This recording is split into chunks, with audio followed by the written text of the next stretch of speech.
The French New Wave wasn't just a cinematic movement, it was a detonation.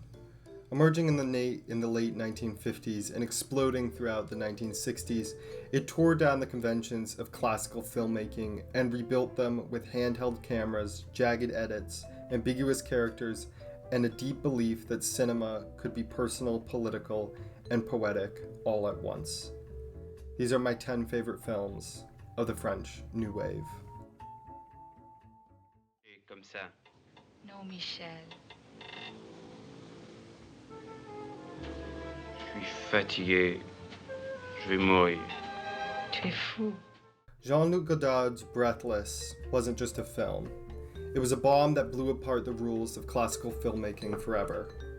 Made on a shoestring budget using handheld cameras, available light, and often improvised dialogue, the film radiates a raw kinetic energy that still feels dynamic decades later. Its story, a loose tribute to American gangster films, follows Michael, a petty criminal who shoots a policeman and goes on the run, hiding out with his American girlfriend Patricia in Paris. But Breathless isn't about the plot. It's about the attitude. Jean-Paul Belmondo, constantly touching his lips in imitation of Humphrey Bogart, turns his character into a commentary on cinematic masculinity. Sherborg, playing Patricia in her iconic New York Herald Tribune shirt, wanders the streets with a detached coolness. Their conversations are often banal, yet charged with subtext. The film doesn't push its characters towards redemption or resolution. Instead, it drifts with them through cafes, bedrooms, and alleyways, capturing the rhythms of modern life. But what made Breathless revolutionary wasn't just what it showed, but how it showed it. Godard famously broke continuity rules with jump cuts, creating a jagged editing style that defied classic cinematic convention. Scenes cut abruptly, time skipped forward without warning, and narrative clarity was often sacrificed for spontaneity and style. This was deliberate, an attempt to break cinema free from the polished, predetermined patterns of Hollywood and European filmmaking.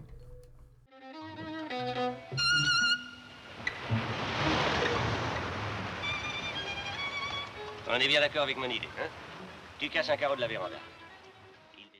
One of the strangest, most conceptually daring films of the French New Wave is The Creatures, directed by Agnes Varda, and is her haunting meditation on storytelling control and the blurry boundary between fiction and reality. Often ignored or dismissed upon its release, the film has since become re-evaluated as one of Varda's most radical experiments, a science fiction ghost story in the guise of an art house drama. The plot follows a writer, Edgar, who arrives on a small island with his mute wife, Meline, still recovering from a car crash. As Edgar begins to write a novel, the line between his story and his surroundings start to collapse.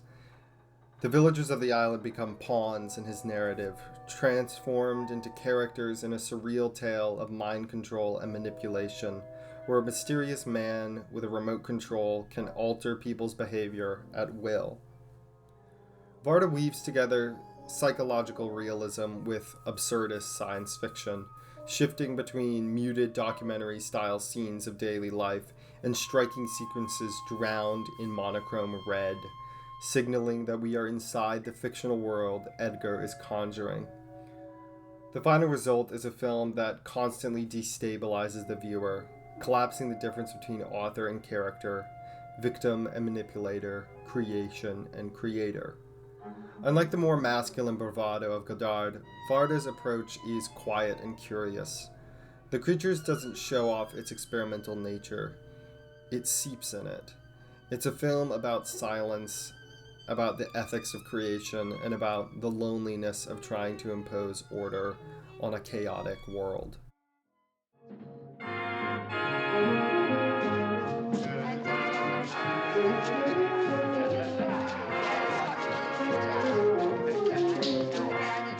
Army of Shadows is a new wave film with the mood of a funeral march. Released over a decade after the first bursts of cinematic rebellion that defined the movement, Jean-Pierre Melville's slow-burning portrayal of the French resistance during World War II feels like a requiem, not only for the dead, but for the illusions of heroism, clarity, and moral simplicity.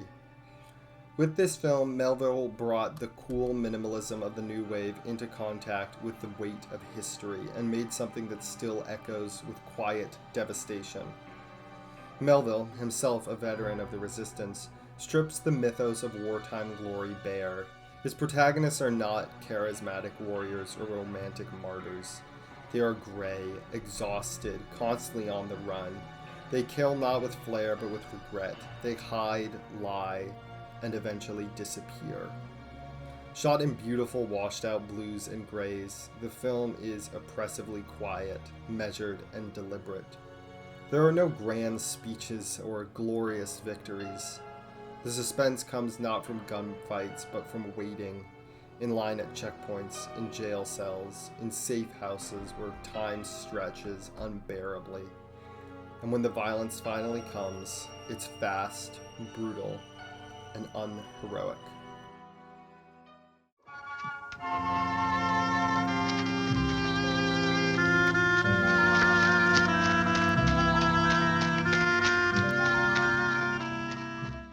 The French New Wave begins here, with a boy running toward the sea.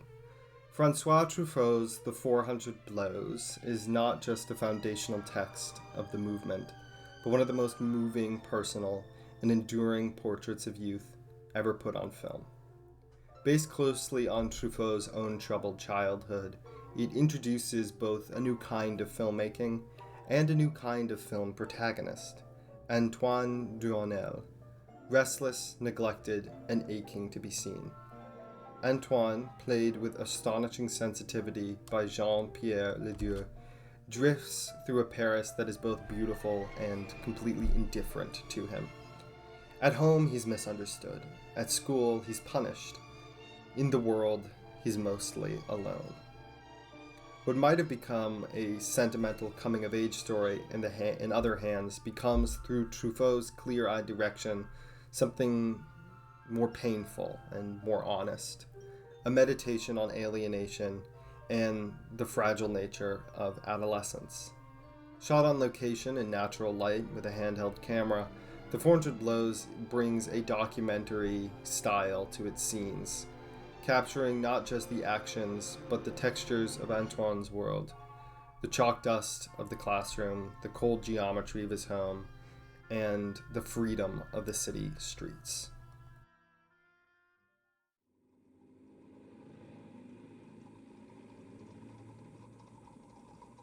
Décidément, le noir me va très bien. Mais tout de même, je préfère celui que j'ai vu en premier. Another Varda film on the list, Cleo from 5 to 7, is one of the most quietly radical films of the French New Wave. Not for its stylistic flourishes, though it has many, but for its feminist gaze and real-time attention to its protagonist's inner life. Set over 90 minutes in near real time, the film follows Cleo, a glamorous pop singer, as she waits for the results of a potentially life-altering cancer test. At first glance, Cleo appears to be the epitome of surface level. Narcissistic, frivolous, adored and objectified by the men around her. But as she walks through Paris, discards her wig, and sheds her performative persona, she reveals herself to be profoundly human, terrified, isolated, and searching for meaning beyond beauty and fame. Varda allows Cleo to evolve in front of our eyes, peeling back the layers of a woman who has long been seen, but not truly looked at. The film is full of small miracles: a street singer performing a mournful ballad, a cracked cafe mirror capturing Cleo's fractured self-image, a brief, silent comedy interlude, and a chance encounter with a soldier on leave from Algeria who reminds her that everyone is waiting for something. These moments, fleeting yet profound, accumulate into a portrait of a person remembering how to love life again. Varda's camera is fluid and intimate, wandering through Paris like Cleo herself, curious, observant, never intrusive. She captures the city with documentary realism and poetic grace, blending the new wave's experimental edge with a distinctly feminine tenderness. The streets are not backdrops, but characters, witnesses to Cleo's transformation. More than just a stylist exercise or existential drama, Cleo from 5 to 7 is a political film, subtly but unmistakably so. It interrogates the male gaze, the commodification of women, and the beauty of human connection. But Varda is far too skilled an artist to present these themes bluntly. The film is filled with contradictions in its political philosophy. Varda understands that life is too complex for simple answers, and that feminism isn't a singular monolith. In giving Cleo agency over her own story, Varda reshapes the cinematic lens, placing emotion, intuition, and the lived female experience at her film's center.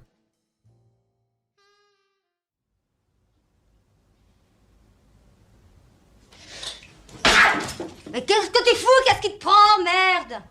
Rien. Je me souviens de rien, je suis incapable de quoi que ce soit. Gros de première classe. Jacques Rivette's Seline and Julie Go Boating is the French New Wave at its most mysterious, mischievous, and liberating. Clocking in at over 3 hours and defying any traditional sense of genre, plot, or character, the film is less a narrative than it is a spell, one that slowly pulls the viewer into its dreamlike rhythms until logic dissolves and delight takes over. At first, it seems like a whimsical tale of female companionship. Julie, a shy librarian, meets Seline, a flamboyant magician, and they fall into a surreal, shape-shifting relationship that's part screwball comedy, part lesbian romance, and part occult seance. But soon the film begins to fracture and reassemble itself. The women discover a haunted house in which the same gothic melodrama plays out again and again, a loop of cryptic domestic tension involving a dying child, 2 rival women, and a sinister man. By eating enchanted candies, they find after each visit, Seline and Julie are able to re-enter the house, remember more of the story, and eventually intervene. The brilliance of Seline and Julie Go Boating is that it doesn't explain any of that. Instead, it drifts, meanders, teases, and doubles back, unfolding more like a dream than a film. Memory, narrative, and identity are all fluid. Roles are swapped, scenes are repeated with variations, and the viewer is asked to piece together meaning like a detective in a funhouse.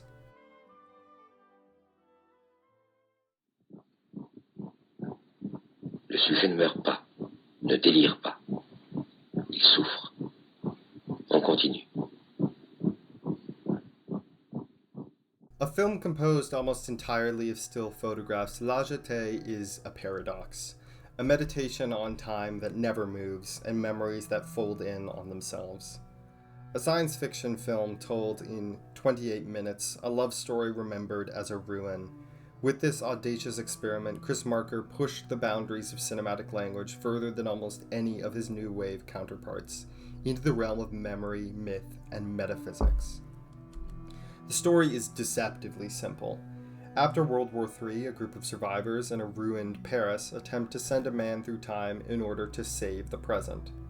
Their chosen subject is haunted by an image from his childhood, a woman's face at an airport observation deck, and the moment of a man's sudden death. As he travels through time, he meets the woman again, in the past, and briefly experiences a future of serenity before discovering a brutal truth. Told through black and white stills and a haunting voiceover, Lajite strips cinema down to its essence, images and time. Each photograph lingers like a memory, and the absence of motion paradoxically intensifies the science fiction elements of the story. More than just a technical experiment, Lajite is a profound reflection on the instability of time and identity. It asks what it means to remember, to return, to see one's past not as nostalgia, but as destiny. Marker, a poet of the essay film, layers his sci-fi premise with philosophical and emotional weight, drawing on post-war trauma, human longing, and the inescapability of fate. Nous vendrons des parapluies, et puis non, pas des parapluies. Nous vendrons le magasin. Nous achèterons une station-service. In a movement defined by rule-breaking and rebellion, the Umbrellas of Sherborg stands as a gentle contradiction, a radiant Technicolor musical about heartbreak, compromise, and the quiet melancholy of everyday life.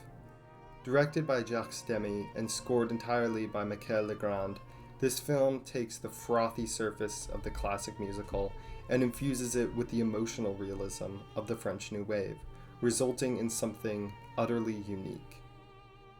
17-year-old Genevieve falls in love with Guy, a young mechanic. When Guy is drafted into the Algerian War, the lovers are separated. Letters grow distant. Time passes. Genevieve is eventually persuaded to marry a wealthy jeweler. When the two finally meet again years later, it is as strangers. What makes The Umbrellas of Cherbourg extraordinary is not the story itself, but how it's told. Every line of dialogue is sung, not in show-stopping numbers, but in a delicate, recitative melody that flows like everyday speech turned into music. There are no dance numbers, no romantic illusions of grandeur, only people trying and failing to hold on to love. At the number 1 and 2 slots, there is a filmmaker that, to me, encapsulates the greatest aspects of the French New Wave, Alain Resnais, and his 2 greatest films, Last Year at Marrybad and Hiroshima Mon Amour. If the French New Wave is about reinventing cinematic language, then Alain Resnais was its most radical linguist, the one who shattered style, warped time, and rewrote the grammar of memory itself. With Hiroshima Mon Amour and Last Year at Marrybad, Resnais did not merely experiment with form. He redefined the very internal logic of the medium, creating strange, poetic meditations on trauma, time, and the impossibility of truly knowing another person or knowing yourself. Hiroshima Mon Amour begins with a voiceover duet. Tu n'as rien vu à Hiroshima, rien. J'ai tout vu, tout. Ainsi, l'hôpital, je l'ai vu, j'en suis sûre. A French actress and a Japanese architect spend one night together in post-war Hiroshima, wrestling not only with their brief affair, but with the ghosts of a nuclear past and a personal grief that refuses to disappear. The film moves freely between present and flashbacks, between Hiroshima and Nevers, France, collapsing time into a fevered swirl of memory and emotion. Personal trauma and collective catastrophe blur into one strange ache, and love becomes both a temporary escape and a brutal reminder that truly forgetting is impossible. Je vous rencontrai de nouveau. Vous n'aviez jamais l'air de m'attendre. Mais nous nous retrouvions à chaque détour d'allée, derrière chaque buisson. Just 2 years later, Last Year at Marrybad took Resnais's approach to even more abstract and dreamlike extremes. The film unfolds in an opulent Baroque chateau where a man insists to a woman that they've met and fell in love the previous year. She denies it, or maybe she doesn't. The film loops through corridors and mirrors, statuary and silence as time bends and the narrative falls apart. Repetition replaces memory and language becomes a ritual. The audience is left in a state of suspended disbelief and confusion, grasping for coherence in a hall of shifting reflections. Visually, René crafts spaces that reflect interior states. In Hiroshima, it's the modernist alienation of a bombed city rebuilt. In Marrybad, it's the sterile grandeur of an endless estate where meaning disappears under beauty and beauty disappears under memory. Both films are cold yet mesmerizing, emotionally distant yet profoundly moving in their refusal to console their audiences or their characters.